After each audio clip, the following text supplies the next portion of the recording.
Thank you for standing by, ladies and gentlemen, and welcome to the Diana Shipping Inc. conference call on the first quarter 2026 financial results.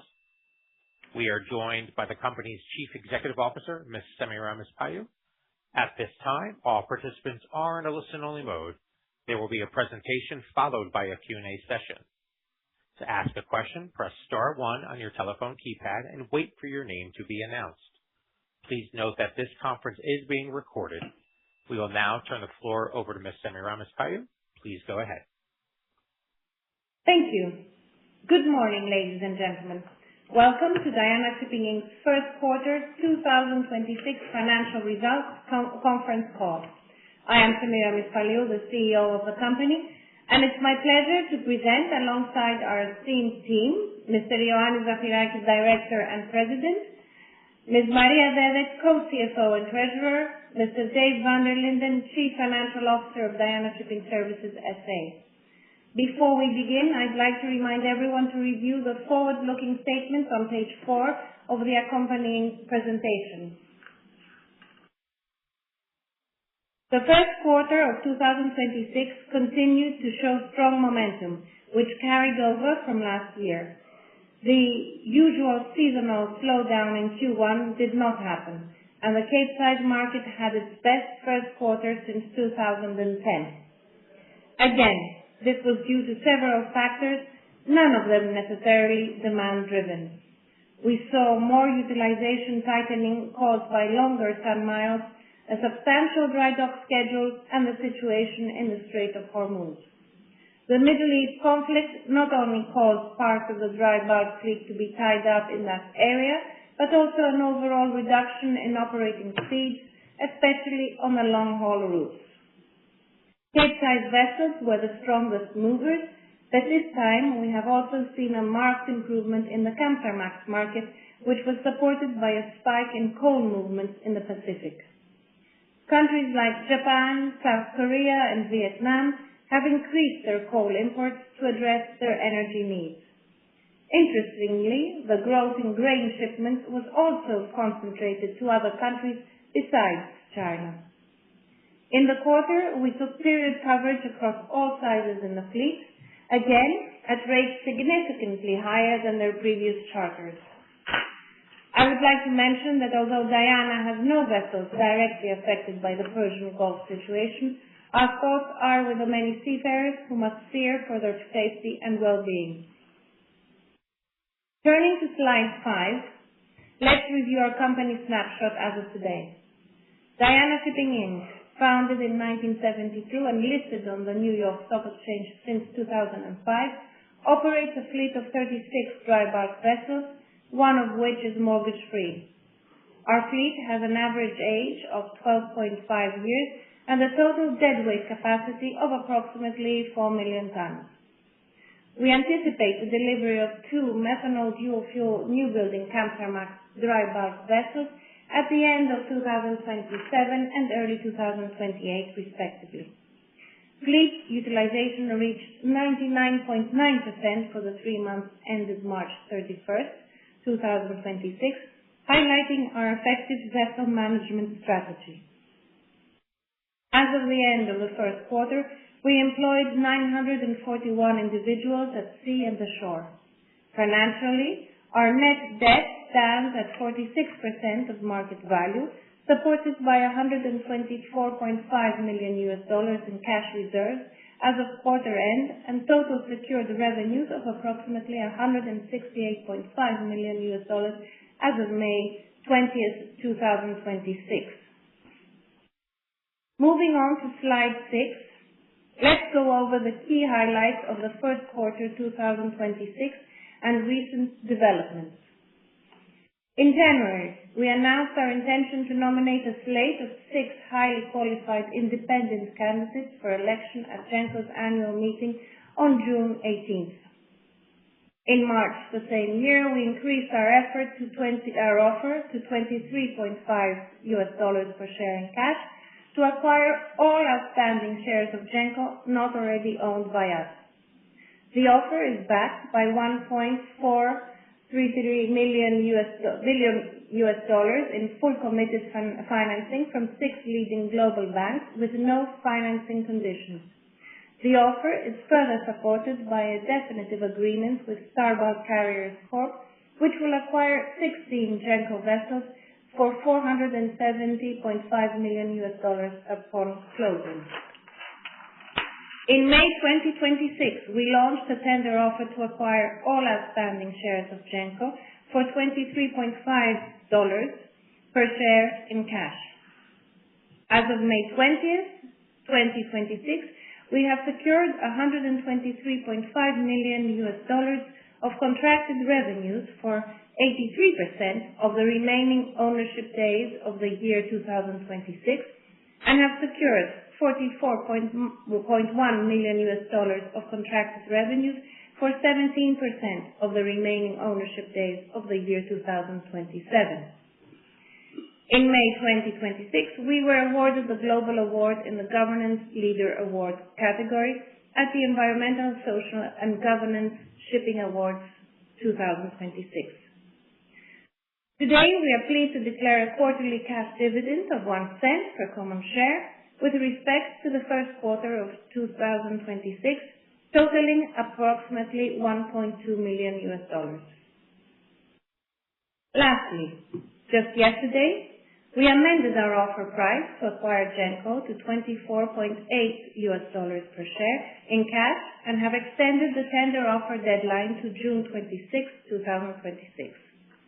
The revised offer price will be adjusted on a one-for-one basis for any dividends or other distributions declared or paid to shareholders following the announcement of our offer. The new increased offer represents a 39% premium to Genco's undisturbed share price on the day before our initial offer, a 48% premium to its 30-day volume-weighted average price as of that date, and is priced at approximately 1 times net asset value at what analysts have described as 15 years high asset value. It should be noted that Genco's share price is currently trading at or around NAV, while the dry bulk peers are currently trading at an average 20% discount to NAV. Before our involvement, Genco traded at an average 30% discount to NAV since 2020. As such, Genco shareholders face significant downside risk in the absence of our offer. If the offer is not completed, Genco's share price could decline to approximately $18 per share if the stock reverts towards its historical trading. Unfortunately, for 6 months, the Genco board has completely refused to engage with us. Genco's largest shareholder. Our previous offer have each been met with silence, and we are hopeful that the Genco board will finally sit down with us to engage in a constructive dialogue. This is the path forward that we strongly prefer, but we have also given Genco shareholders the opportunity to vote for our board nominees, who we are confident will explore all opportunities to maximize value and to tender their shares. We are committed to seeing this through, and you can stay informed by visiting our campaign website at cashforgenco.com. We urge Genco shareholders to vote the Gold Universal Proxy Card for Diana's 6th Independent Directors nominee at the 2026 Annual Meeting. Again, for more information, please visit our website at cashforgenco.com. Moving on to Slide 8. Slide 8 summarizes our recent chartering activity.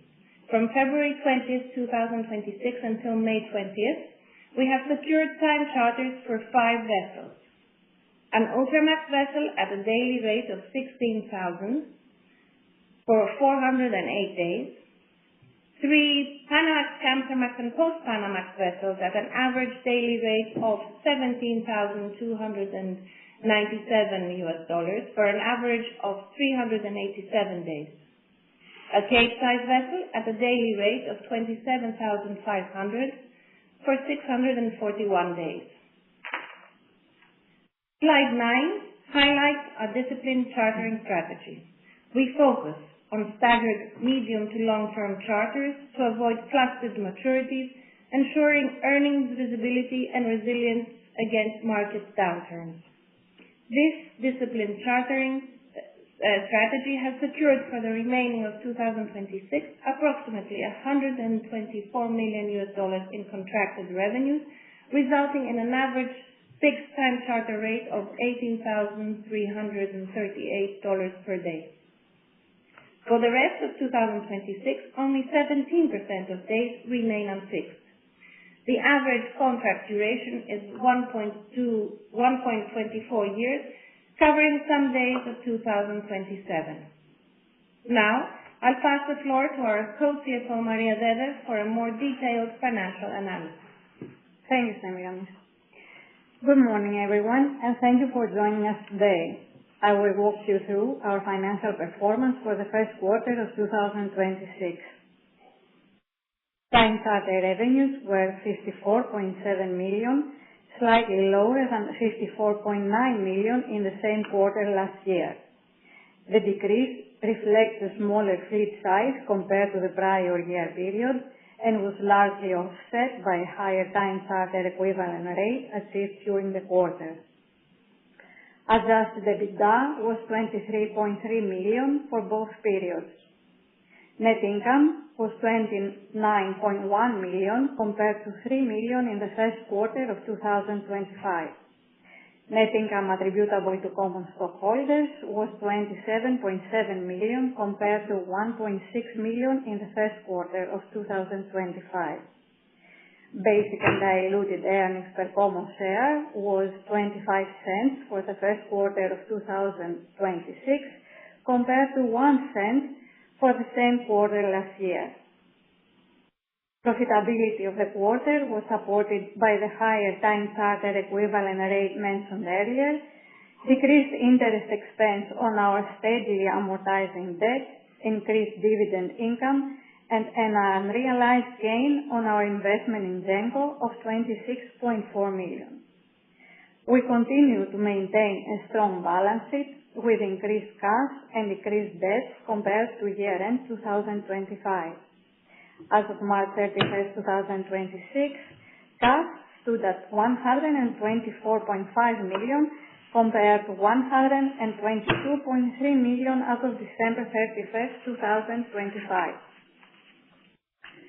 Long-term debt and finance liabilities, net of deferred financing costs, decreased to $621.1 million as of March 31st, 2026, from $636.1 million as of year-end 2025, reflecting the quarter's debt amortization.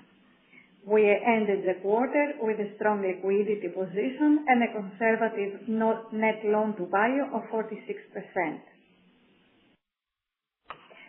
During the quarter, we operated an average of 36 vessels compared to 37.8 vessels in the same quarter last year, following the sale of Alkmini early in March and Selina in July 2025. This reduction is reflected in lower revenues, operating expenses, and ownership available and operating days. Time charter equivalent averaged $16,035, a 2% increase compared to $15,739 in the first quarter of 2025, with a strong fleet utilization of 99.9%.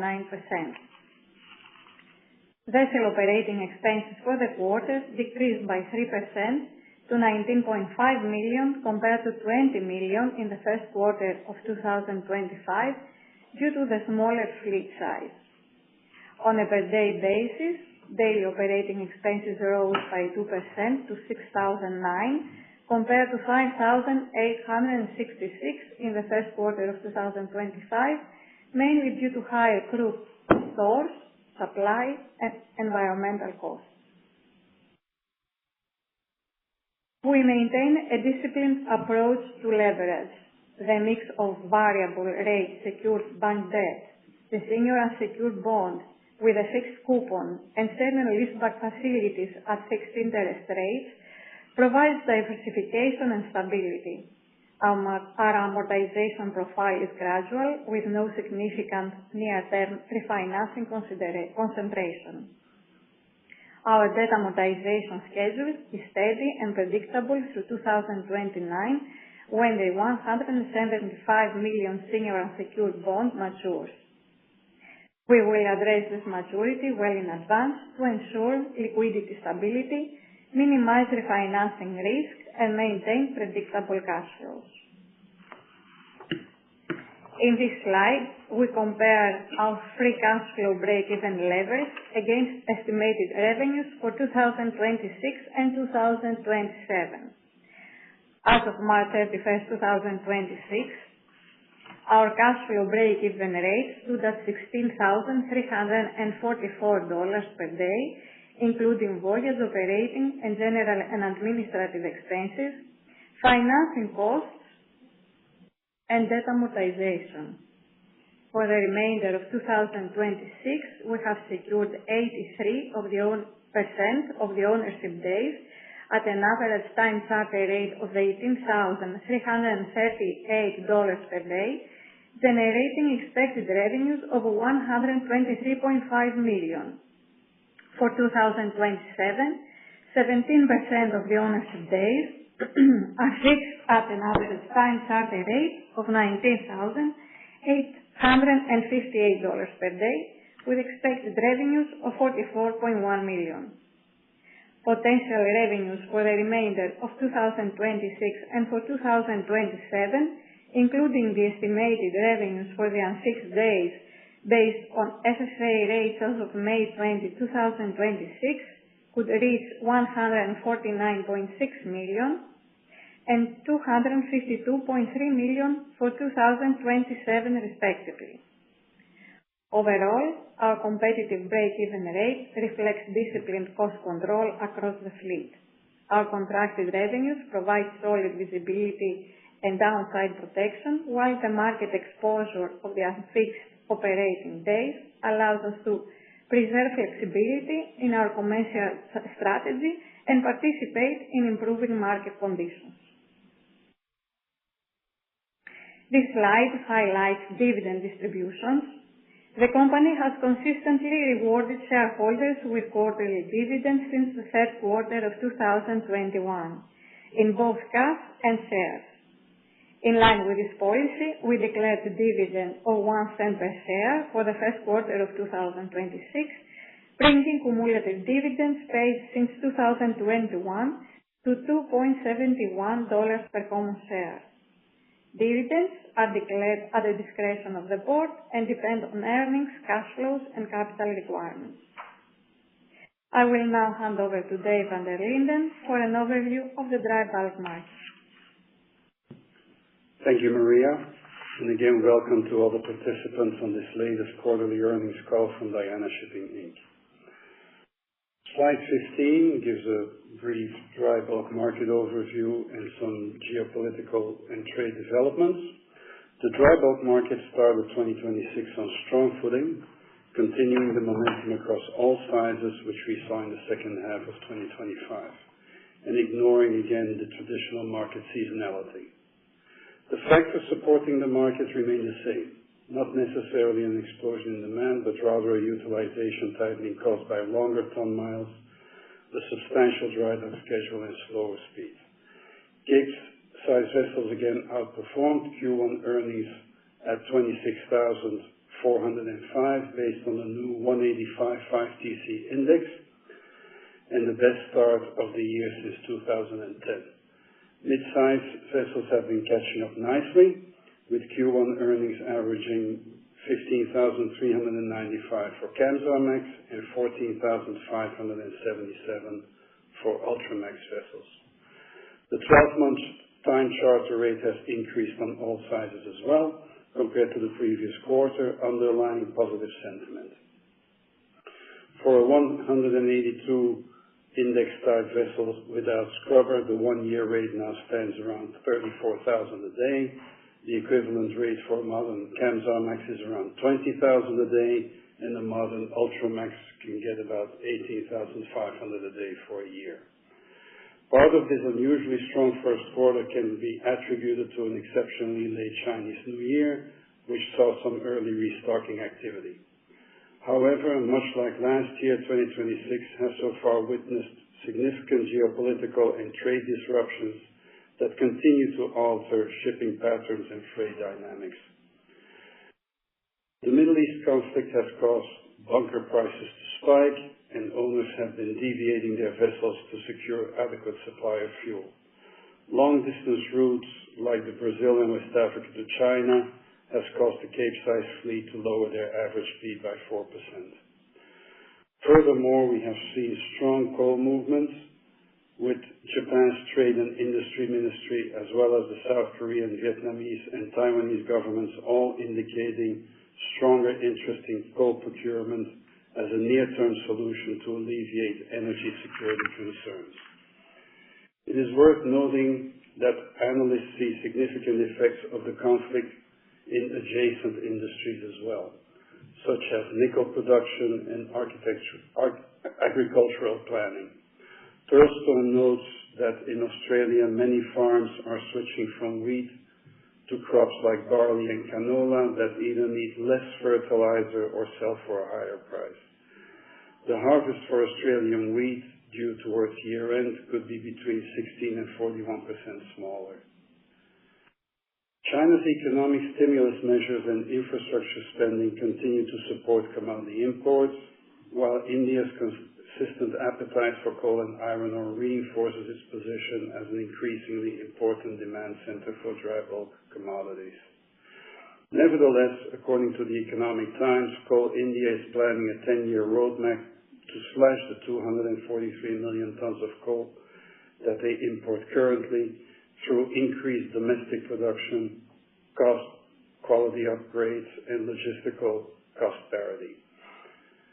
In the Capesize sector, we saw a particularly strong Australian iron ore flow supporting the Pacific, while the Guinean bauxite exports continue to grow unabated.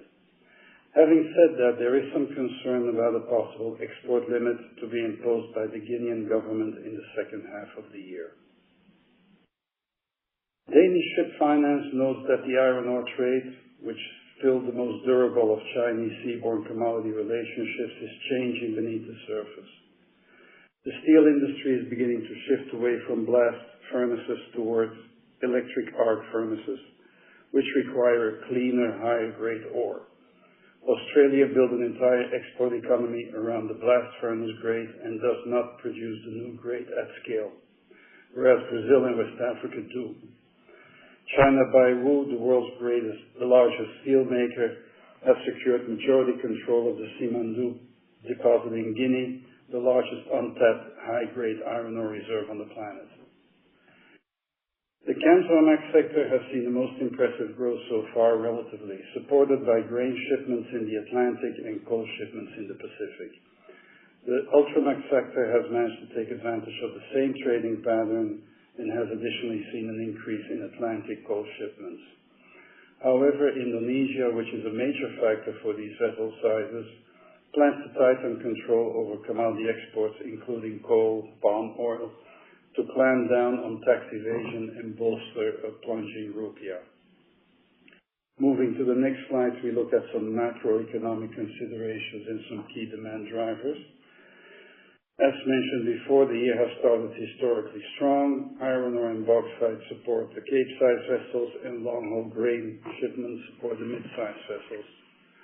Iron ore exports have been particularly well supported through Q1, driven by consistently strong shipments from both Australia and Brazil, and complemented by additional cargoes from West Africa and Canada, thereby tightening tonnage in the Atlantic. Total seaborne trade in coal continues to be under pressure, with China's imports recording negative growth for the quarter, combined with an increase of inland imports with Mongolia. Bauxite continues to be the big success story, and it's worth noting that in Q1 the Diana Newcastlemax fleet was almost entirely employed in the bauxite trade, whereas the Capesize fleet carried mostly iron ore and coal. Meanwhile, global seaborne grain loading staged a strong recovery in Q1, with Access Marine data showing volumes rising nearly 11% year on year. US and Brazil together accounted for nearly 50% of the total grain shipments. It was for the first time since 2022 that the US shipped more volume than Brazil in Q2. Interestingly, China, still the world's largest grain importer, accounted for only a limited share of this growth. Towards the end of the quarter, however, the agricultural sector started facing some headwinds due to war-related uncertainty, revised phytosanitary inspection procedures in Brazil at China's request, and the surge of nitrogen fertilizer prices by nearly 40%. It is worth noting that BIMCO estimates that the Strait of Hormuz disruption has caused an 8% increase in Panama Canal transits, with slots being auctioned at record levels, and delays last seen during the severe 2023 drought. The canal is currently operating near maximum capacity, and any further disruption, such as reduced rainfall during the expected El Niño, may cause vessels to reroute via Cape of Good Hope. Regarding global GDP, it is clear that the impact of the Middle East conflict is starting to bite, with several countries, including Germany, already revising their 2026 forecast downwards. The IMF itself presented three separate scenarios in their latest World Economic Outlook. A reference forecast whereby the conflict is relatively short-lived, growth is slightly revised down to 3.1% for 2026 and 3.2% for 2027. Second scenario is a more protracted conflict, for the IMF called the adverse scenario, where world GDP growth forecast of 2026 falls to 2.5%, assuming the petroleum spot price index will average $100 a barrel in 2026 and around 75 in 27. And then they also have a severe scenario, which is based on average petroleum spot prices at about 110 barrels in 2026 and 125 in 2027, which could cause the global economy to grow barely 2% for 2026. Moving to the tonnage supply on slide 17, elevated new building prices remain a deterrent for most protective buyers, with values for Capesize reaching their highest level in 17 years, around $77 million for late 2029, early 2030 delivery. Extended delivery slots at major shipyards, which remain heavily committed to high-margin container and oil and gas projects, have further constrained ordering appetite. Q1 ordering in the tanker market, however, was the highest on record and is continuing to be very strong. According to Clarksons, the bulk carrier fleet is forecast to grow by 3.2% in 26, only 1.7% for Capes, and Q1 saw the lowest delivery total in Cape-size vessels since 1998. For Kamsarmax and Ultramax vessels, the fleet projected increase is a substantial 4.3 and 4.5% respectively, and the deliveries for both these segments were substantial in Q1. However, this was partly offset by the number of vessels affected by the Middle East conflict, which are either stuck in the Persian Gulf or still have cargo on board destined to that area. Braemar notes that on March 1, 2.2% of the dry bulk fleet capacity was off-market due to the war in the Middle East, either stranded west of the Strait of Hormuz or carrying cargoes bound for Middle East Gulf ports. Today, this figure has fallen to about 1.2% of dry bulk capacity. The impact varies by fleet sector. 2% of the Panamax deadweight capacity, 1.4% of Ultramax, and only 0.3% of Capesize capacity. Regarding the bulk carrier fleet order book, according to IFCOR Galbraith, it now stands at around 160 million ton deadweight, nearly 1,800 vessels, which represents nearly 13% of the existing fleet. Sentiment in the ship recycling industry remains cautious. Markets in Pakistan and Bangladesh saw firm fundamentals despite a shortage of available units, while rupee depreciation and rising gas costs are dampening buyer activity in India. Barely 1 million tons of deadweight dry bulk vessels were recycled in Q1. And then let's end in slide 18 with the main positive and negative factors that analysts expect will influence the dry bulk carrier market going forward. On the positive side, we have global seaborne trade, which is expected to stay firm for the balance of the year, supported by iron ore demand and minor bulks, mainly bauxite and grains. Ton-mile support is expected to continue, with longer iron ore flows from Brazil and West Africa. Grain exports from East Coast South America are expected to remain strong, and the significant dry dock schedule, combined with modest deliveries, especially in the Capesize segments, could be seen as a positive. 2025 saw a surge in dry dock activity with more than 3,200 dry bulk vessels undergoing special surveys, and 2026 is scheduled to be similar. On the negative side, fleet growth, especially for Kamsarmax and Ultramax, could exceed demand, and demolition is expected to stay historically low. Coal demand, while seeing a temporary increase, is expected to remain under pressure, especially in China. Macro and policy risks, also especially in China and Indonesia, as mentioned before. And then, of course, the geopolitical uncertainty, which can highly influence the global economy. It is very hard to predict the medium to long-term effects of the Middle East conflict on dry bulk and the economy in general. And on this note, I will pass the call back to our CEO, Mrs. Semiramis Paliou, for some important takeaway points from this earnings call. Thank you, Dave. Thank you. Before concluding today's presentation, I'd like to highlight our ESG performance. At Diana Shipping Inc., we remain committed to maintaining an industry-leading ESG structure and continuously strengthening our sustainability practices. You can find our latest ESG report published in September 2025 on our website. In summary, Diana Shipping Inc. stands on a strong foundation built on over 50 years of industry experience and 21 years on the New York Stock Exchange. A seasoned management team adapts to addressing industry challenges and identifying opportunities. Strong stakeholder relationship and a disciplined strategic approach. A solid balance sheet with a strong cash position and a counter-cyclical mindset. Ongoing fleet modernization efforts, a focus on rewarding our shareholders when possible, and a robust ESG strategy. Thank you for joining us today. We are now happy to take your questions and ask you to keep them focused on our first quarter performance and related topics.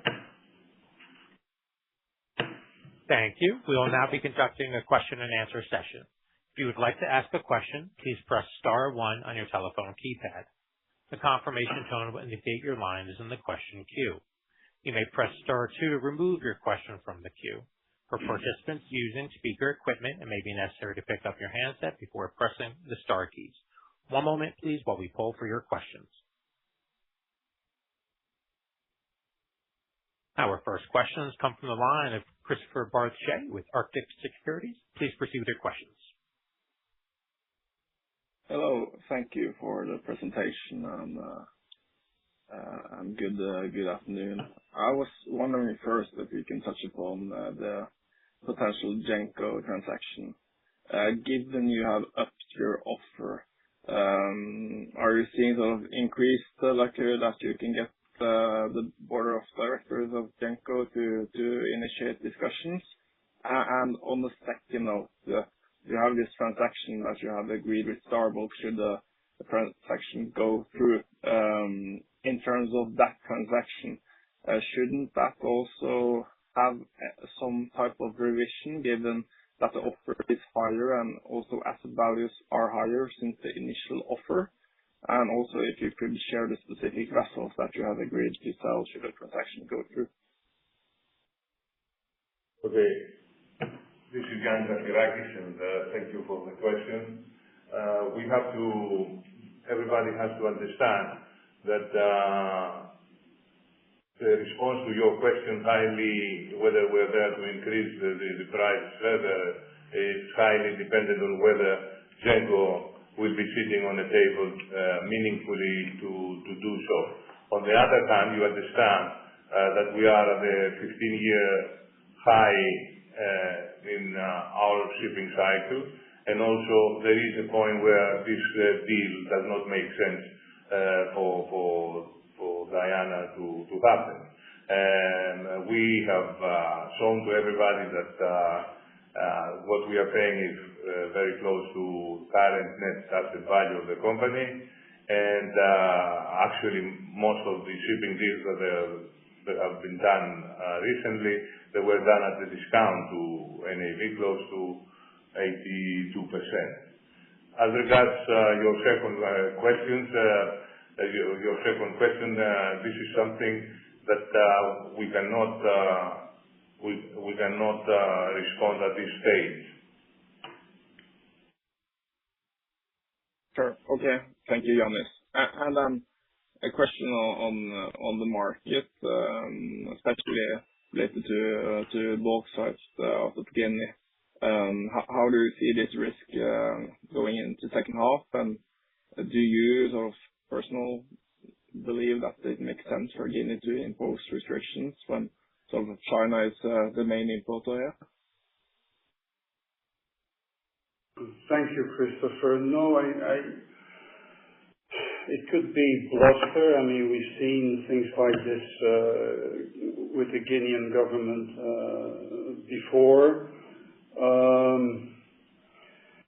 It could also be that China is using this to give the impression that, the demand is not as strong, or that they have been overbuying. It's hard to say. It's hard to say where this is going to go.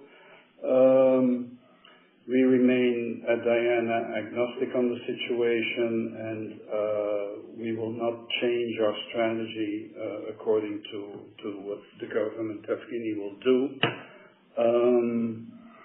But yeah, there is definitely some downside risk, but at the end of the day, I don't think it will be very significant.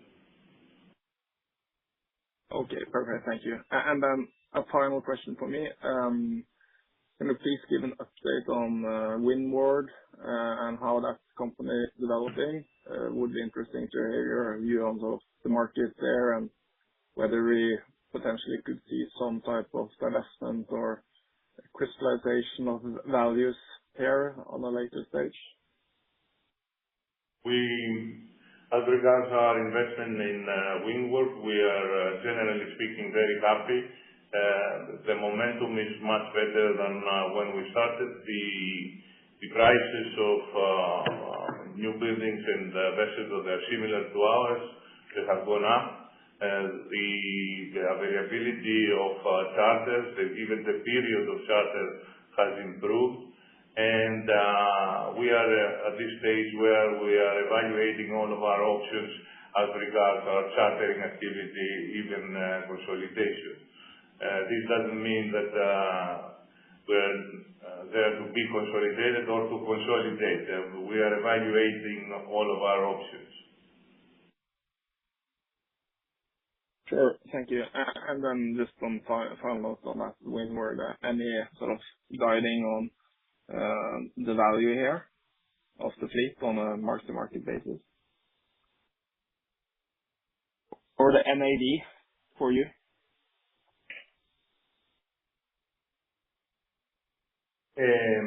Now, you are asking how we treat this investment in our books.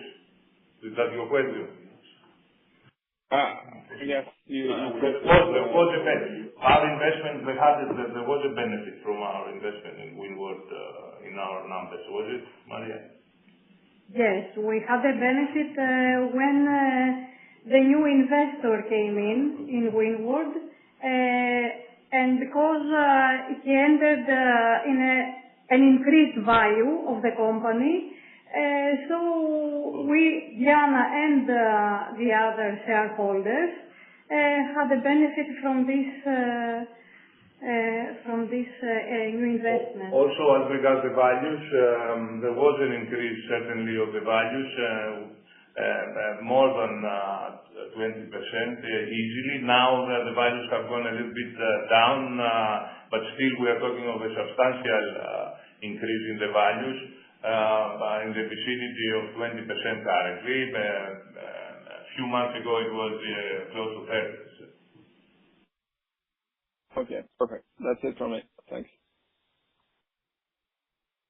Thank you. As a reminder, if you would like to ask a question, please press star 1 on your telephone keypad.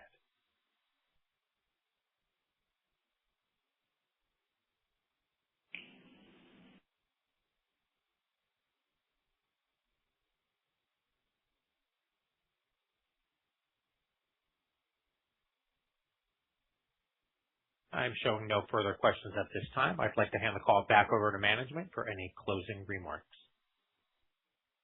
Thank you for joining us for Diana's first quarter of the year 2026 financial results. We look forward to presenting to you again in the next quarter. Thank you. Thank you, ladies and gentlemen. This does now conclude today's teleconference. We appreciate your participation. You may disconnect your lines at this time. Enjoy the rest of your day.